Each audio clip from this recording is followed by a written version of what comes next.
Tomamos lo que dice Katzenbach acerca de cuáles son las características de los equipos de alto rendimiento. Una de las primeras características, obviamente, es que tienen resultados extraordinarios, si no, no serían equipos de alto rendimiento. Lo que también se observa en los equipos de alto rendimiento es que tienen una alta energía y entusiasmo. O sea, uno nota que están súper motivados para trabajar en lo que hacen. Tienen un anecdotario frondoso de situaciones que han atravesado en su historia juntos, tanto a nivel personal como a nivel profesional, las cosas que han logrado. Y además tienen muchísimo humor y se divierten. Digamos. O sea, uno participa en las reuniones estas y si los mirase a través de un cristal dice, estos tipos están de joda, pero cuando uno entra y los escucha de verdad, están trabajando pero la están pasando muy bien, están divirtiéndose. Entonces, bueno, estas serían un poco las cosas a tener en mente cuando estamos mirando los grupos y pensar contra quién nos estamos contrastando cuando comparamos nuestro equipo contra lo que serían algunas de estas características típicas de una organización, un equipo de alto rendimiento.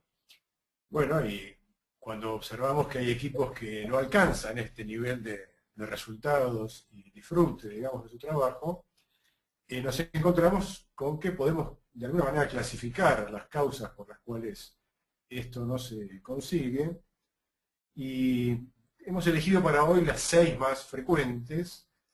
Una la hemos llamado un líder disociado del equipo y ya vamos a después ampliar un poquito sobre esto. La segunda es la falta de un propósito común del cual se apropie el equipo como tal. También nos encontramos muchas veces con que hay una falta de incongruencia entre ese propósito y las características, integración y competencias del equipo. También un factor fundamental de falla de los equipos pasa por la falta de confianza, la desconfianza entre los integrantes. Muchas veces los valores no compartidos también resultan ser un problema importante. Y por último, la incompetencia del grupo como tal para poder abordar el trabajo conjunto. Y bueno, vamos a ir ya directamente a analizar una por una de estas causas. A ver, Peter. Bueno, vamos al líder disociado del equipo. Esto es algo que no es la más frecuente, sino la que casi siempre encontramos. O sea, es una situación que a menudo vemos en las organizaciones, que es que de alguna manera el líder se para en la vereda de enfrente, mira al equipo desde afuera y no se ve como parte de ese equipo. Por eso, las primeras conversaciones que tenemos con nuestros clientes aparece la crítica o queja de cuestiones que hace el equipo, como falta de compromiso, o no saben trabajar juntos, o distintas cuestiones que critican, como si ellos no fueran parte de ese resultado que está produciéndose. Entonces,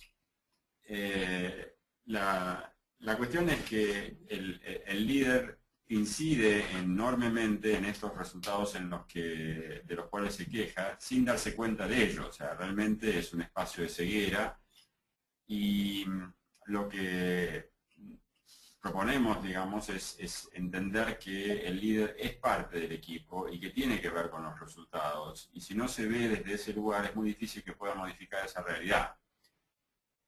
Tiene que entender cómo contribuye a lo que pasa. El otro día, acompañando a un cliente nuevo, pasábamos por un sector de producción y se quejó ante la gente de que había una puerta abierta y dice, ¿cuántas veces tengo que repetir esta cuestión de que la puerta está abierta? Y siguió caminando como si eso hubiera resuelto algo. Digamos, él reitera el comentario de que, che, no dejen esa puerta abierta, la gente lo escucha, no hace nada para cambiarlo, y él vuelve a pasar y se repite la experiencia. O sea, no hay un pararse y decir, che, ¿cómo es que yo hago, que lo repito muchas veces esto, y no cambia la realidad? ¿Qué tengo que modificar? Y cómo tengo que modificar mi relación con la gente que pretendo que cambie su comportamiento para que esto no ocurra. Es simplemente un ejemplo. Entonces, de alguna manera, el líder necesita meterse más en cómo a cada cosa de la cual él se queja, él tiene una parte, o ella tiene una participación en eso que está ocurriendo. A veces lo puede hacer solo, a veces necesita a alguien de afuera que los ayude a diagnosticar lo que está sucediendo. Y una vez que tiene un diagnóstico de cuál es la cosa que está haciendo, que hace que esto se produzca reiteradamente, tiene que elaborar un plan de mejora con su equipo para superarlo. En realidad no es solo el líder, son todos los integrantes del equipo que están contribuyendo a formar un sistema que tiene estos resultados. Lo que hacen es funcionar los resultados que están logrando, y si quieren modificar esos resultados tienen que modificar lo que hacen.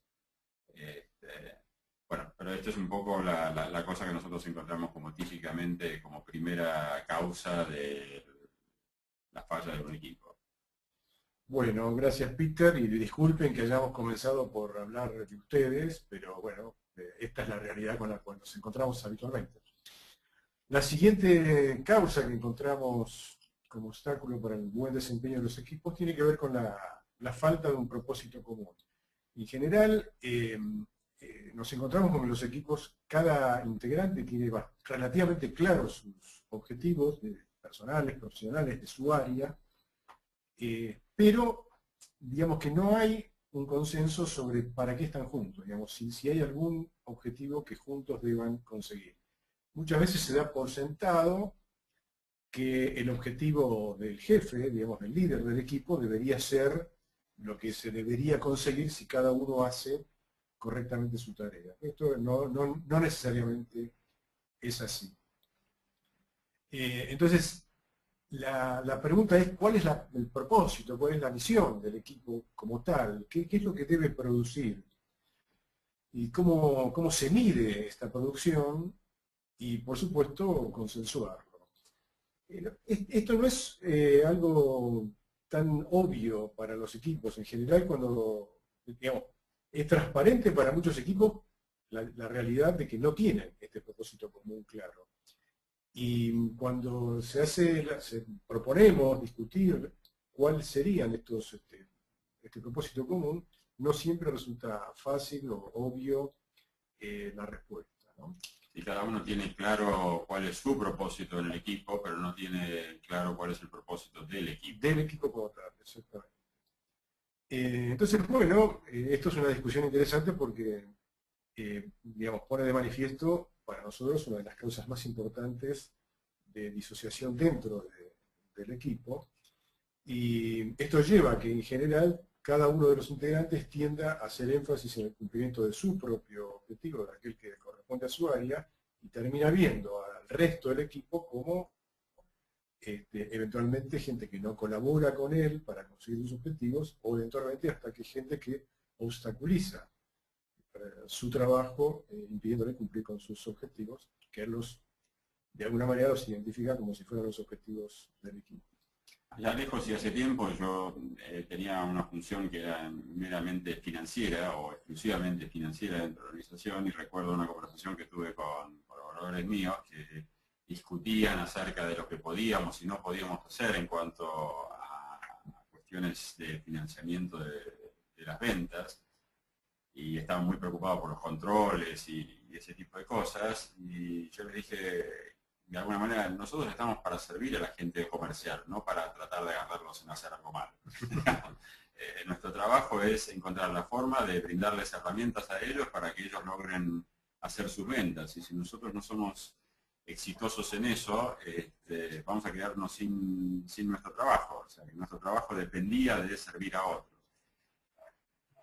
Muchas veces encontramos esta situación en los equipos que no tienen como, no saben a quién están sirviendo, no solo cuál es su misión, sino quiénes son sus clientes o sus benefactores o grupos de interés que tienen, digamos, algún tipo de cuestión dependiendo del trabajo de ellos. Bien, en esta búsqueda, una forma, digamos, de identificar si realmente uno está encontrando un propósito común es preguntarse si aquello que aparece como una alternativa, que podría ser, no sé, por decir algo, ganar una cantidad de nuevas cuentas o mejorar un índice de retención de clientes o mejorar un índice de rentabilidad o cualquier otro indicador que uno pueda, o conjunto de indicadores que uno puede imaginarse, uno debe preguntarse si realmente esos objetivos están por encima, en términos de importancia, de los objetivos individuales de cada una de las áreas. Esta es la pregunta afirmativa respecto a la respuesta afirmativa daría una idea que efectivamente ese objetivo podría ser parte del propósito común. El propósito común no necesariamente es un único objetivo o una descripción de una misión, sino puede ser un conjunto de indicadores que el equipo deba alcanzar. Bueno, muy bien. Ahora pasamos, ya que tenemos claro el propósito, digamos, del equipo, lo que tenemos que ver es si la gente que integra el equipo es la adecuada para ese propósito. A veces pasa que cuando miramos el propósito, nos damos cuenta que o sobra gente o falta gente que deberíamos tener en ese equipo. Porque el equipo se constituyó sin pensar en el para qué de lo que estaban haciendo. Entonces, de alguna manera empieza a aparecer la pregunta de si los que están tienen las competencias y actitudes necesarias. Es muy frecuente que nosotros escuchamos que tal persona tiene las competencias técnicas para lo que hace, digamos, es un experto en una cuestión en particular, pero su grado de relacionamiento con los demás es terrible. Entonces, tener a alguien, tolerar, si se quiere, las malas actitudes de algún integrante de un equipo, solamente porque tiene competencias técnicas valiosas, tiene efectos, digamos, de detrimento sobre el equipo, el rendimiento del equipo. Tal vez esa persona habría que tenerla trabajando más como un contribuidor individual que como integrante de un equipo. No estoy diciendo sáquenlo de la empresa, estoy diciendo no lo pongan en un equipo cuando es una persona que tiene muy buenas cualidades técnicas, pero que tiene serias dificultades para trabajar con otros. Entonces, de alguna manera, la invitación es a que los líderes de equipo, una vez que han definido claramente el propósito de ese equipo, vean si tienen todas las personas que necesitan tener para lograr esos resultados, y si no, tendrán que incorporar algunas personas adicionales al equipo, tienen que capacitarlas para trabajar juntos.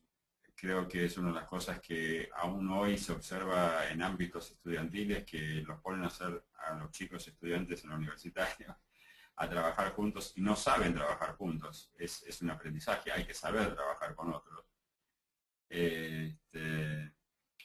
Y después hay que desarrollar el plan de cambio y eventualmente separar a los integrantes que no son los adecuados para el propósito requerido. Muy bien. Pasemos entonces a la siguiente causa de falla de los equipos que observamos, que es la desconfianza. Acá hemos elegido esta figura de estos huevos observándose entre sí con desconfianza, digamos, con temor, quizá pensando en cuáles son las intenciones de los otros, y por otro lado lo hacen desde su propia fragilidad, ¿no? Desde su propia vulnerabilidad. Es como decir, si yo dudo de cuáles son las intenciones de los otros, tengo que cuidarme y no exponerme en términos de cuáles son mis debilidades o mis eventuales errores, porque eso puede ser usado por los demás para dañarme. Y esto básicamente es aquello a lo que nosotros llamamos desconfianza, ¿no? Es decir, digamos, ¿cuáles son las intenciones de nosotros? ¿Los otros saben hacer lo que deben hacer? ¿Quieren hacerlo? ¿Pueden hacerlo? ¿Qué intentan hacer? ¿Y de qué manera eventualmente pueden dañar? Con lo cual, me pregunto esto de, bueno, ¿qué sucede si llego a exponer cuáles son mis errores o mis debilidades? Esta situación es realmente un bloqueo fenomenal a la capacidad del equipo de confrontar en forma productiva, es decir, exponer las ideas que cada uno tiene sobre los problemas que hay que enfrentar, proponer soluciones, eventualmente compartir también aquellas cuestiones sobre las cuales uno tiene dudas o simplemente ignora cómo resolverlas. Discusión que sería fundamental para poder encontrar caminos de acción y de solución para los problemas. Sin embargo, si existe esta desconfianza sobre la intención del otro, voy a tratar de exponer lo menos posible mis ideas y mis dudas, ¿no? O sea, hay una gran relación entre desconfianza y miedo. O sea, yo creo que de alguna manera el miedo es la contracara de la confianza y cuando nosotros sentimos miedo hay tres reacciones posibles. O nos bloqueamos, o salimos corriendo, o atacamos, como seres vivientes que somos. Entonces, ninguna de esas cuestiones, ninguna de esas reacciones son algo que nos sirve para trabajar como un equipo de alto rendimiento. Un equipo de alto rendimiento necesita a las personas que se sientan confiados de sus compañeros y se sientan confiados en su habilidad de lograr los resultados que se proponen lograr. Así que este es un tema clave para lograr un equipo de alto rendimiento, el hecho de que exista confianza. Y la confianza, definida en la forma más sencilla, es el no sentirse amenazado. O sea, si yo siento que estoy en un grupo donde nadie me va a dañar, digamos, a lo sumo las personas que están alrededor mío están para acompañarme y para apoyarme, yo voy a animarme hasta decir las ideas más inmaduras en el sentido de que no las tuve tiempo de elaborar, no porque sean infantiles, simplemente porque siento que y tal vez esa idea inmadura sea la clave para resolver una cuestión que es fundamental para el éxito del equipo. En cambio, si yo siento que lo que puedo llegar a decir va a ser criticado o denostado por los demás, me callo y entonces el equipo pierde esa posibilidad de explorar una alternativa que podría ser la salvación del equipo. Y como contracara, bueno, yo debo también tener muchísimo cuidado de no criticar, ni denostar, ni enjuiciar a los demás, para no hacerles sentir a ellos exactamente la misma sensación que yo no quiero sentir, ¿verdad? Sí, sí. Tengo que confiar y ser Ser confiable. Sí. De último uno podría decir, bueno, cuento contigo y bueno, vos también contás conmigo. Bueno, el resolver una situación de falta de confianza en un equipo no es tarea sencilla ni rápida, pero hay algunas cuestiones que son fundamentales para empezar a superar esta cuestión. La primera quizás es hablar de esto, es decir, poner sobre la mesa en el equipo, y en este aspecto el líder tiene un rol importante, que es sencillamente blanquear esta situación y proponerle al equipo trabajar sobre este tema.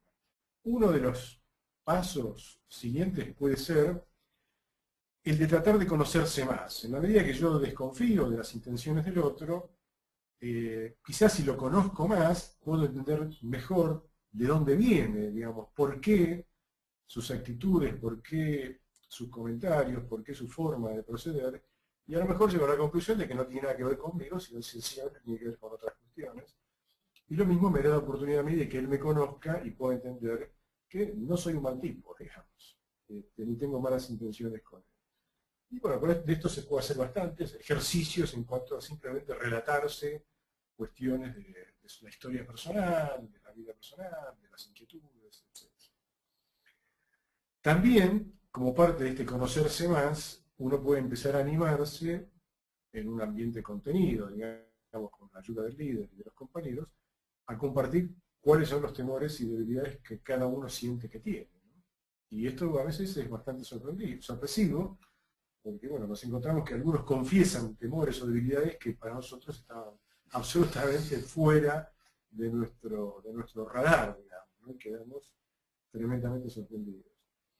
Y por último, digamos, apelar al propósito común, es decir, estamos juntos para conseguir aquel propósito común del cual hemos hablado en reuniones anteriores, y esto tiene que estar por encima de todo. Entonces, si nosotros ocultamos nuestras debilidades, nuestros temores, nuestros errores, y no confrontamos productivamente, bueno, es poco lo que podemos hacer para encontrar alternativas de acción que nos lleven a conseguir ese propósito común.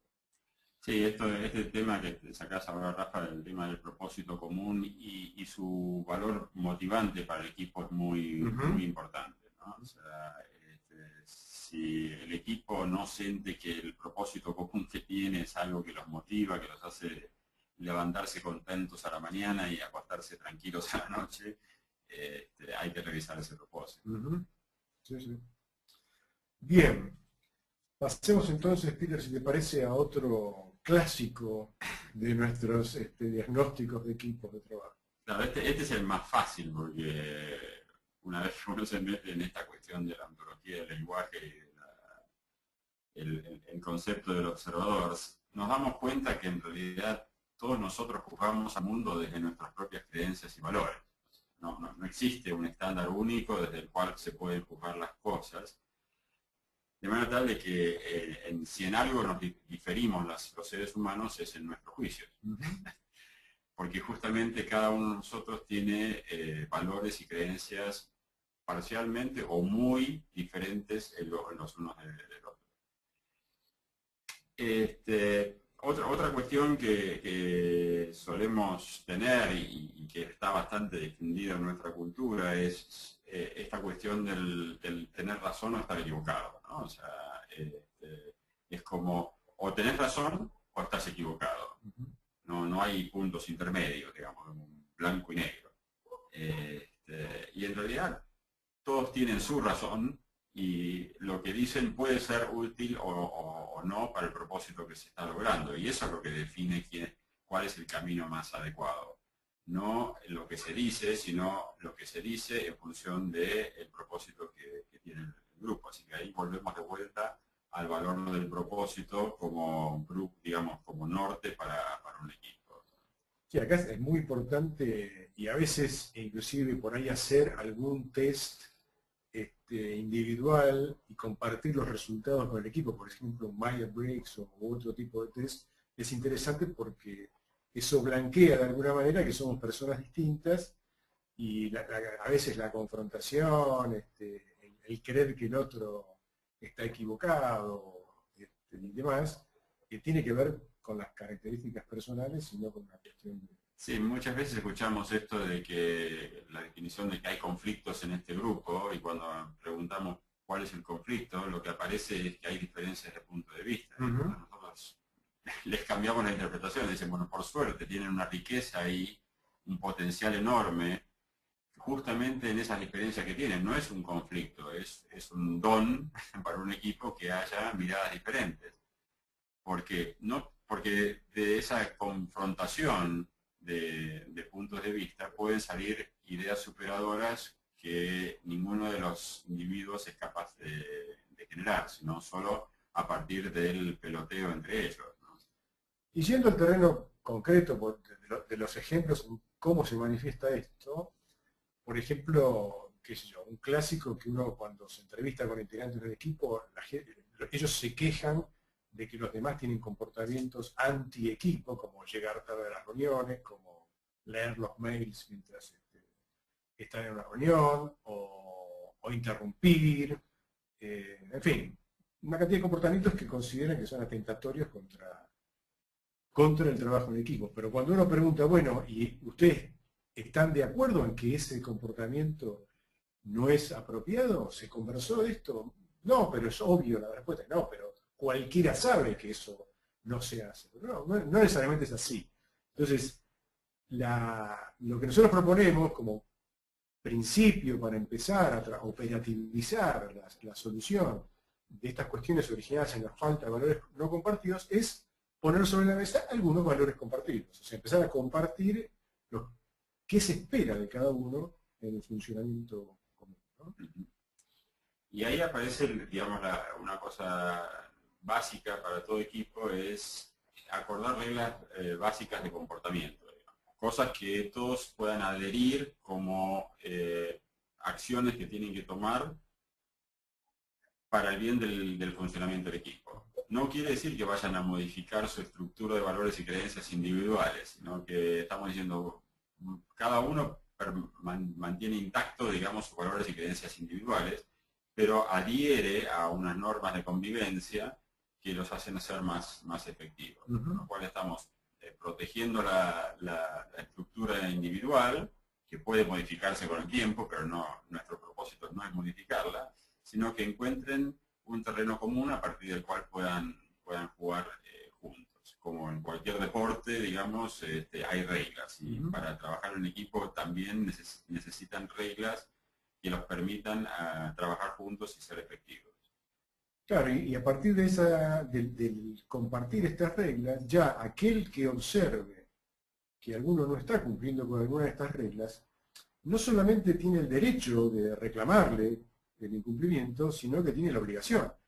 Digamos, como integrante del equipo, tiene que hacerse cargo de ese desvío, digamos, de las reglas del comportamiento y señalarlo a su compañero, y el que viola la regla tiene que aceptar, ya que no es una cuestión de que quién sos vos para decirme a mí lo que tengo que hacer, sino que en realidad el que me lo está pidiendo es un representante del equipo y sobre la base de reglas acordadas previamente. De esta manera se produce de alguna forma una especie de situación virtuosa en la cual el equipo pasa a tener un propósito común y las normas de cómo hacer lo que deben hacer. Es decir, pasan a tener un qué y un cómo consensuado que le da sentido y forma de movimiento al equipo. De acuerdo. Bien, y bueno, el último punto que queríamos compartir, que lo hemos llamado incompetencia en el trabajo conjunto, básicamente lo que queremos decir es que nos encontramos con que la gran mayoría de los equipos que hemos venido observando en sus inicios, se refleja esta incompetencia del trabajo conjunto en reuniones que son poco efectivas, aburridas, el clásico ahí, bueno, siento que no hemos llegado a ninguna decisión, que en las reuniones no se habla de lo que hay que hablar, no se toman decisiones efectivas, etcétera, etcétera. Estas situaciones que se dan en las reuniones no son otra cosa que un síntoma de que el equipo tiene problemas de funcionamiento, y lógicamente la única forma de ver si un equipo funciona bien o no es cuando están juntos. Cuando cada uno está separado, no hay posibilidad de observarlos como equipo. Entonces, y además, eso que ocurre en las reuniones después se manifiesta fuera de las reuniones. O sea, es como un corte transversal de un equipo para ver cómo funcionan en las reuniones, y normalmente hay una correlación muy alta entre lo que ocurre allí y lo que ocurre afuera de la reunión. Efectivamente. Y en general las cosas importantes y las decisiones del día a día se toman, cada uno de los integrantes las toma a solas la mayor parte del tiempo, porque no está permanentemente junto con el equipo. Entonces, la verdad que los momentos de la verdad que se dan en esas decisiones, si el equipo no tiene un funcionamiento armónico, seguramente no van a ser las mejores decisiones en cada momento. Entonces, yo me acuerdo cuando me incorporé a un equipo gerencial de una empresa, a pocos días de haber ingresado, me convocan a una reunión de staff, que era una reunión del equipo, digamos, todos los gerentes que reportábamos a un director. Y lo que me llamó la atención es que era el director sentado en la punta de la mesa y los gerentes sentados alrededor de la mesa, y era como que él ha interactuado con cada uno de ellos en forma individual y los demás solo con él. Y mientras esperaban su turno se aburrían enormemente, porque mientras hablaba del tipo de sistemas, el tipo que se ocupaba de la parte contable estaba durmiendo, o el de finanzas se miraba las uñas, y ninguno interactuaba con el otro. Era solo una interacción entre el líder del equipo y alguno de los gerentes funcionales de su área, ¿no? Bien, entonces, asumiendo que este equipo ya ha consensuado un propósito común claro, que su composición ha sido analizada y mejorada eventualmente si fuera necesario, se está trabajando sobre la confianza y tenemos ya reglas de comportamiento acordadas, lo que faltaría probablemente para poder hacer este funcionamiento más efectivo, fundamentalmente en las reuniones, donde se puede trabajar, es introducir método para hacer que las reuniones sean más efectivas, ¿no? Esto, que parece una cuestión relativamente obvia, es un tema esencial que hace a la efectividad de un equipo, ¿no? Si un equipo consigue tener reuniones en las cuales haya una agenda clara, donde todo el mundo sepa cuáles son los temas que se van a tratar, y no solamente los temas, sino qué se espera de cada tema, entonces digamos, si uno dice, el primer tema de hoy va a ser el plan de desarrollo comercial, bueno, alguno puede esperar que se decida cuál va a ser el volumen de ventas del año que viene y otro puede pensar que se va a decidir cuál es la estructura comercial del área de ventas, o cada cual tendrá su fantasía sobre qué se espera de ese punto, con lo cual puede ser que termine la reunión y la mayor parte salga insatisfechos porque no se cumplió su expectativa. Entonces, se debe decir no solamente en la agenda de qué vamos a hablar, sino qué esperamos de ese tema. Entonces, ¿qué esperamos? Tomar una decisión sobre tal cosa, analizar alternativas de elección sobre tal otra. Entonces, analizo alternativas, no tomo una decisión de tal otra. O coordinar las acciones para llevar adelante tal tema, en fin, que quede claro qué es lo que se espera de cada uno de los temas. Claro, hay que ajustar las expectativas a lo que se va a lograr, porque, digamos, lo que hace un equipo cuando conversa es pensar juntos, y si alguien está hablando de algo que no era lo que pensaba que iba a ocurrir ahí, se desconecta. O sea, se desengancha, es como si las neuronas del cerebro empezaran a encerrarse en compartimientos estancos y no trabajar juntos. Bien, y así como hacer una buena agenda clara, como estamos dando como ejemplo, es tan importante, también es importante otras cuestiones metodológicas de las reuniones, cómo definir roles, bueno, quién va a coordinar la reunión, quién va a tomar nota de los acuerdos, quién va a controlar que se cumplan los tiempos, qué queremos que se incluya en la minuta de la reunión, en qué momento esperamos que cada uno reciba la minuta. En fin, hay una serie de clásicos, diría yo, hay muchísimas bibliografías sobre esto, y la atención que los equipos le dan a estas metodologías tan difundidas es inversamente proporcional a su difusión. Sí, creo que sí. Es tan fácil encontrar propuestas metodológicas para tener reuniones más efectivas, como difícil es encontrar equipos que realmente las usen en su funcionamiento cotidiano. Lo que refleja esta dificultad es que ese equipo tiene problemas de interacción y de funcionamiento que se están manifestando en la calidad de sus reuniones. Lo que creemos nosotros, y lo hemos comprobado, que acompañado de estas otras acciones que hemos comentado hoy, un trabajo profundo, sistemático, de mejora de las reuniones de los equipos, se transfiere rápidamente a un mejor funcionamiento del equipo. Bueno, entonces, resumiendo, hemos hablado de las causas que afectan la actividad de los equipos, un líder cómo se para el líder frente al proceso de mejora, la necesidad de definir un propósito común, de revisar las competencias e integración del equipo, fijar reglas de comportamiento para que trabajen juntos, desarrollar la confianza y aprender a tener reuniones más efectivas. Quedamos abiertos entonces a las preguntas que puedan